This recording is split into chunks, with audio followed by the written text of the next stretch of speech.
What are going to be your primary takeaways away from from this season? I know you probably need more time to process it, but just the day after here, how do you look at it? Yeah, I've been, sort of, we knew this day was coming for a little bit here. My takeaways are, the positive things for me is that I think that we've implemented 4 or 5 guys, which I feel will be full-time NHLers and already are. And, and there's more, and there could be more. But I'm just thinking of the names that I think, have made strides and have established themselves. I think Gambrell being one of the guys that was a question mark coming in.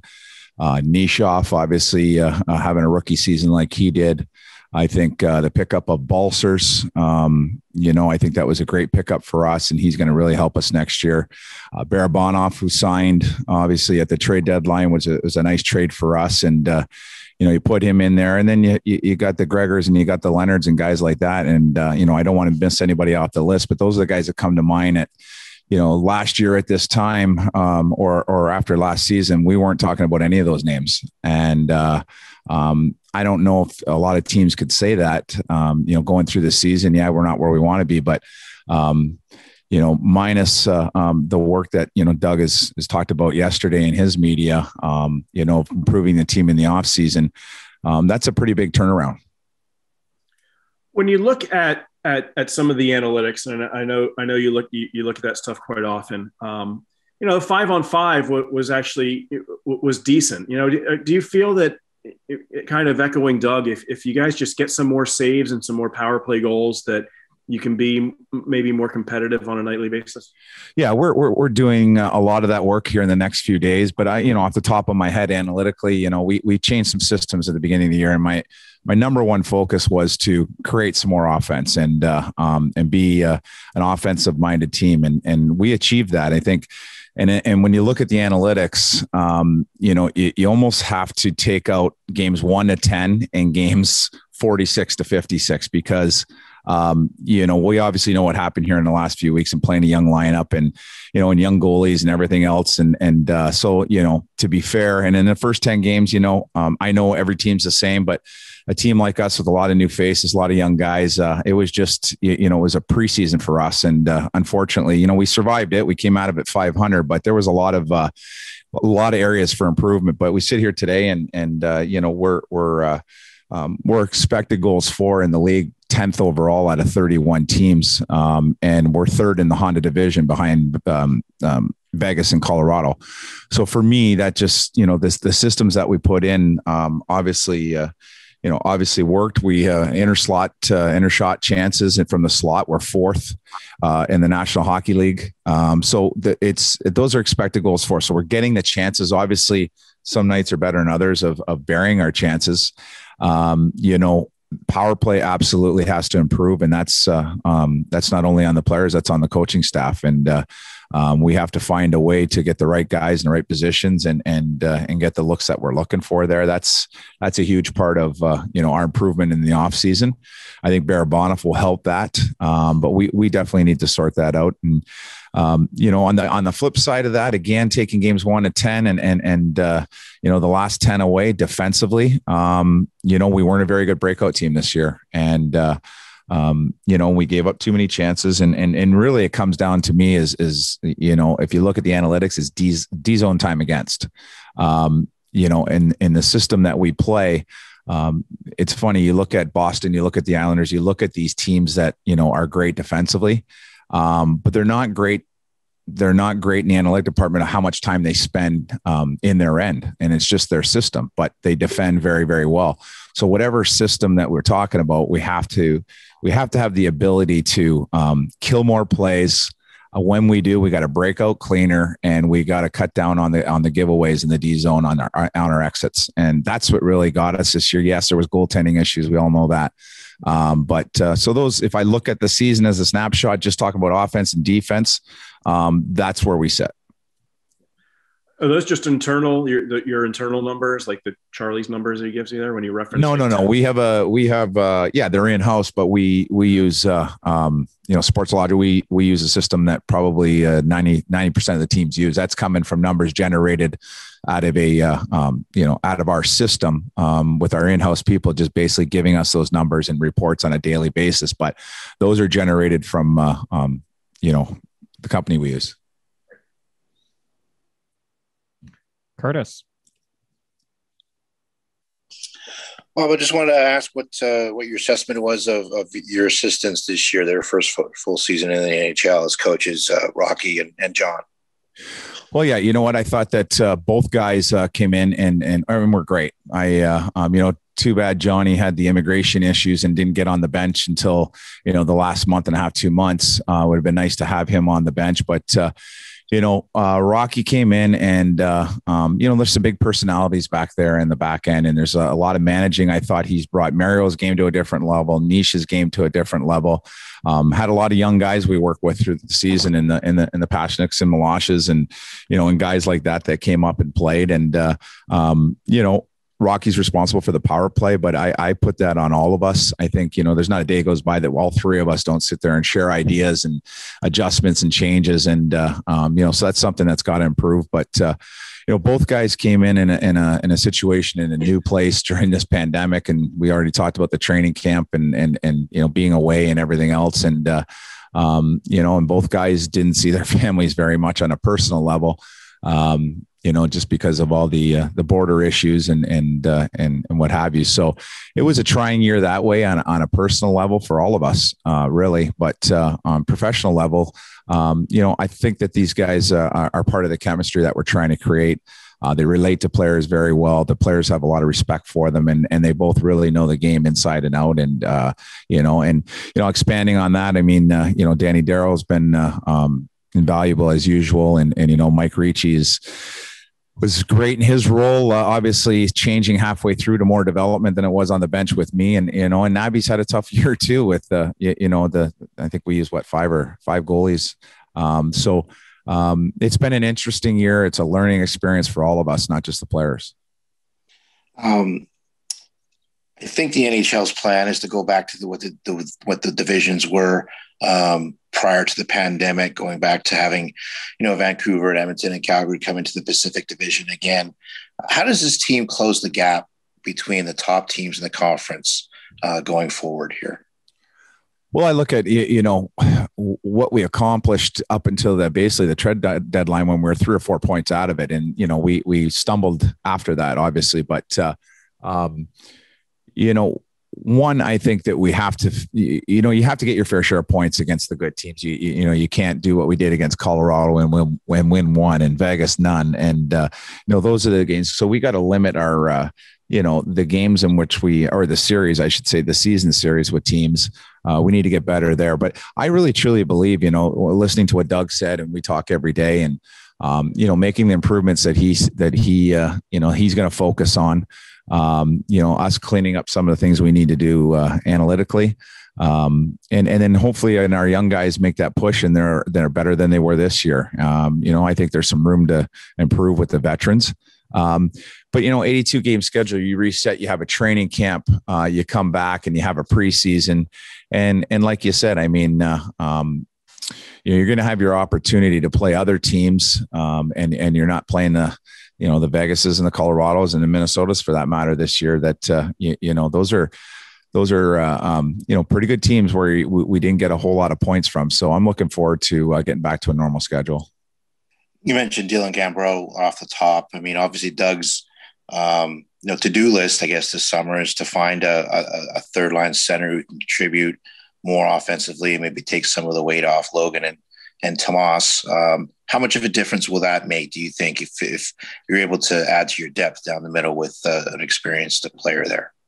Well, I think it's going to help us tremendously. I think there's a few things. I think that, the face-offs, is one area that we want to concentrate on getting better. I think that, there's games where I had to push Logan and Tommy because of the lack of our depth to, 20 plus minutes. And that's okay if you're playing, 2 games a week. If you're playing 4 games a week, it's just and you get into penalty trouble one night, it really just drains you. So I'm hoping what we'll have doing. You could see last night and in the last little while, we're using Rudy on the penalty kill, using Noah on the penalty kill, Dylan Gambrell, and different guys, and perhaps even Johnny Leonard and guys like that next year that we could, a third line center, maybe we sign in the summer.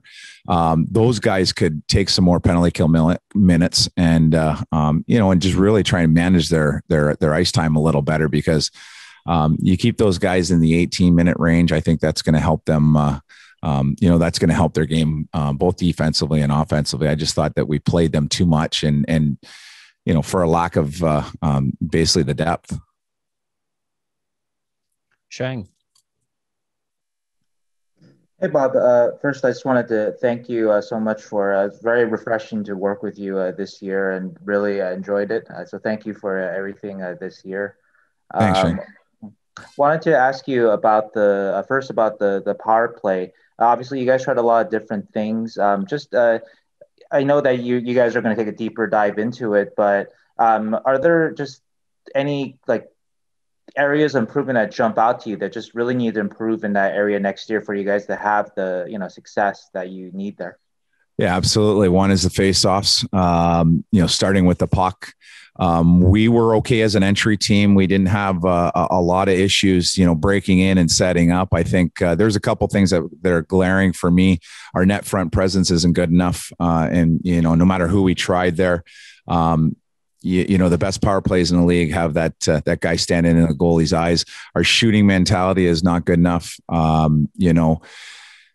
He should be able to generate multiple chances on your power play. And sometimes we were out there for 30, 40 seconds and, moving it around and not getting a shot. And whether that's a, shot attempt that gets blocked or, I think we need to filter more pucks to the net, not necessarily to try and, you're picking a corner. It's to get pucks there so we can collapse and we can outnumber at the net. And I thought a few times, or not a few times, but I thought for the most part of the season, we got a little too picky on our shot selection. And when we did shoot, we didn't have enough traffic at the net. And then, there's also, and we're going to dive deeper into it, unforced errors. There's lots of times where, we'd lose the draw, we go down, we enter, we get set up. They have a little pressure on us and instead of making the easy play, you try and thread it to somebody and that really breaks your momentum. So I think, unforced errors. So, and that's on the players. It's on us as a coaching staff. We need to find answers. And, I'm not saying this team comes back and it's a top 5 power play team, but it'd be nice to finish in the top half and as a team that's going to, generate and try and score on one every, 5-6 chances. And, we saw gains with the team defense throughout the year, especially like you mentioned after the 10-game mark. So in that, I guess that 36-game, sweet spot that you're talking about, what did you like there that you guys really improved? And what are, a couple things that need to improve next year? Well, we made an adjustment after game 10 in our D zone. We were giving up too much time and we still did, but we improved a lot in, man-on-man situations up top when they're in the big ice. And I thought we did a better job of identifying, it was a little bit of a mess there for the first 10 games. So that got a lot better. So we're giving our goalie more support in front of them, which was our goaltending numbers, improved there in that little area. And, I just thought that we played fast. And that's one of the things I said, before the season I wanted to do is really make sure that we're, a fast team to play against. And if you look in our division and you look around, I mean, we needed to get better in that area. So again, like I've already commented on the offensive improvements and that's just a direct correlation of transitioning fast, putting pucks behind people if you don't have a play. And then where we really excelled, I thought, in one of the areas that we talked about all season was, attacking from below the tops of the circles and creating that triangle and quick strike mentalities and inner slot chances, those kind of things, instead of always bumping it back to our D and looking for the long shot and the tip. I thought we really, attacked teams from below the tops of the circle. So that's one thing that we'll continue to do. That's not going to change. And I also thought that on our entries, we created a lot of offense from, getting the puck past the half ice, which we call, our money line kind of play where, you're transferring the puck from one side of the ice to the other and attacking that way instead of, always having the puck on the one side. So we did some good things in that department. And can you speak anything to injuries that guys were playing through? I don't know if that's something you're comfortable sharing, but at this point.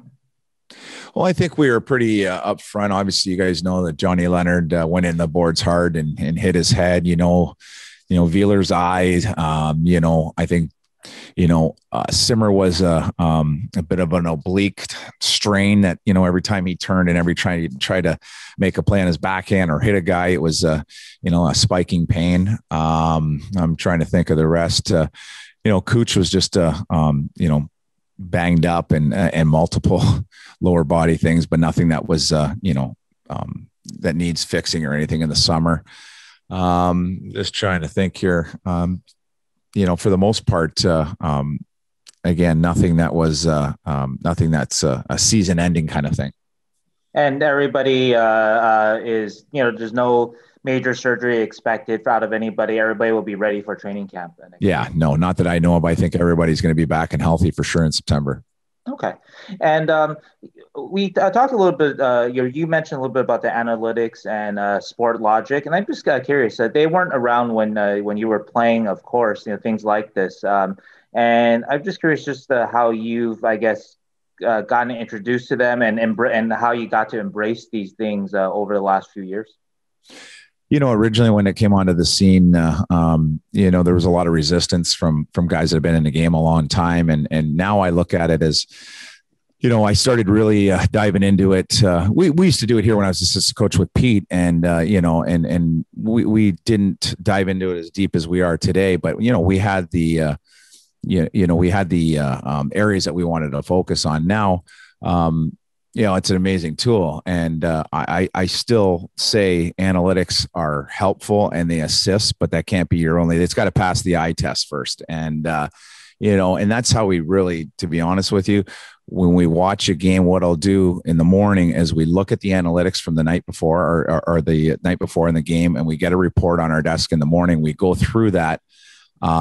And we see, okay, what's green, which is great, what's red, what needs work from the night before. And then we watch the video after that and make sure it passes the eye test before I'm going to go in and, just throw numbers around because some of it can be deceiving. Yeah. And there's a lot of analytics. You really have to decipher out what you need and what you don't need and what makes sense and doesn't make sense. You can even do analytics on individual players. That'll give you a snapshot, but they won't tell you the full story. And I won't dive deeper into that, but there's a lot of things we look at, but you have to still make sure that you're using common sense and that, the analytics match up with what you see. And I don't know if you can speak to this, but there are, I guess, stories or rumors that Rocky is going to be interviewed by Arizona. I don't know if you can speak anything to that. Yeah, I've heard the rumors but I haven't got a call personally, and I'm not sure Doug has, but there's no doubt that I'm sure that in every year, every summer, there's going to be 5 or 6 openings, which there presently is, I believe. If you look at Arizona and Columbus and Buffalo, Seattle, and I'm sure I'm missing a couple, but yeah, there'll definitely be openings. And, Rocky name was up for the running on some of these openings a year ago.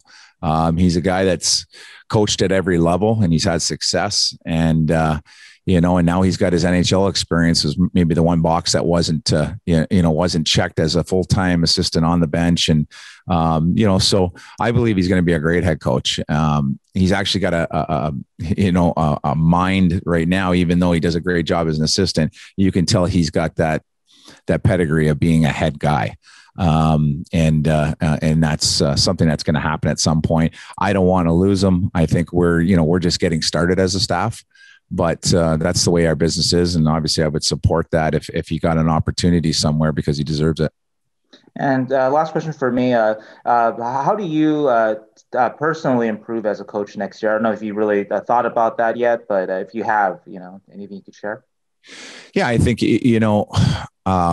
this year was the mandate was get in here and develop, give opportunities to younger players, fix the room a little bit and the culture, and make sure we're playing as a team. And, that we had bumps in the road on the way in. It was a little bit of a roller coaster, but I think at the end of the day, we talked during the season about, playing as a team, sticking up for each other and those kind of things. All that stuff got better. I think moving forward, just holding a hard line and holding guys accountable, because there's at times it's this year that, we made, we made our decision and held guys accountable, but that still is an area that I think any coach would say is a fine line. You don't want to, you want to hold everybody the same standard, which we do, but that has to go for your best players as well. And, there can't be any blurred lines there. And I think at times, because of the situation we were in and we were fighting for